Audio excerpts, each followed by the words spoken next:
Over 200 years had passed since Ivar Messer ascended to the role of prime citizen, the first phase in his evolution into the first Imperator. Over those centuries, the Messer family tightened their grip on the fountain of power, stripping the Senate of most of their authority and corrupting the Advocacy into their private police force. The fear of Xi'An and Vanduul, initially used by Messer to consolidate his power, had kept the populace in line and ultimately contributed to their submission. Anthony Tanaka knew none of the history that led to this point in time. Born in the slums of Newcastle on Borea in Magnus, Anthony knew only a world of checkpoints and government brutality. At the time, Magnus had become a prime manufacturing site for the munitions of the UEE's massive war machine, so the local populace was subjected to ever-increasing scrutiny and random searches to find the undesirables and traitors the propaganda dispatches were always warning against. Neighbors and friends would disappear in the middle of the night, and the only official answer to inquiries involved seditious or anarchist activity. Tanaka's parents both worked in the factories and lived under the blanket of fear without question. At the age of 7, Anthony was called to work at the Airbol plant. His parents didn't raise a word of protest. They sank their shoulders and lowered their heads further. Tanaka worked at Airbol in their munitions division, his size allowing him to clean out scrubber systems more effectively than the adults.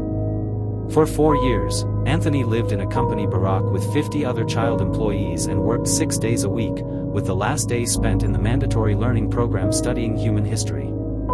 His wages were virtually non-existent, absorbed by housing, education and food charges levied by Airbol. In 2757, Lane Corpos, the Imperator's distant cousin, was appointed to administer Magnus' system after a noticeable decline in product quality.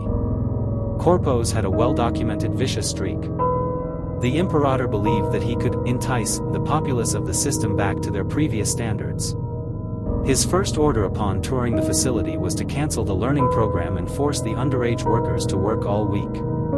The conditions around the factory diminished almost uniformly, especially when the Guard, a unit of advocacy agents assigned as Corpo's personal enforcers, took over security. Shifts were extended by 2, then 4, then 6 hours. Available food was skimmed to the barest of essentials that would prevent workers from collapsing on their machines. The depths of cruelty and indifference eventually managed to unlock something in the downtrodden and defeated workers. They found a limit where they couldn't take any more. On December 3, 2757, on the tail end of 16-hour shift, Anthony Tanaka's foreman ordered him to pick up the shift of a coworker who went into anaphylactic shock after exposure to a ruptured chemical canister. Anthony refused.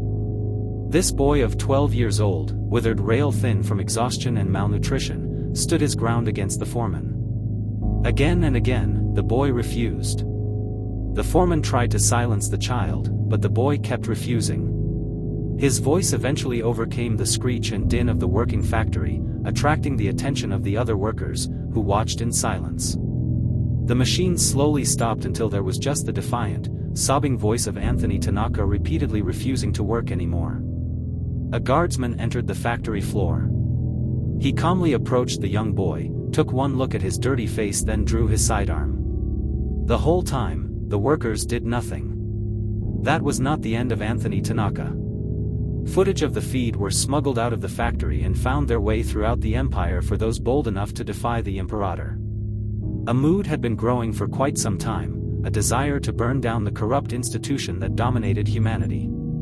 Anthony Tanaka became the symbol of that spirit, that humanity's willingness to put up with the cruelty of the Messers was coming to an end.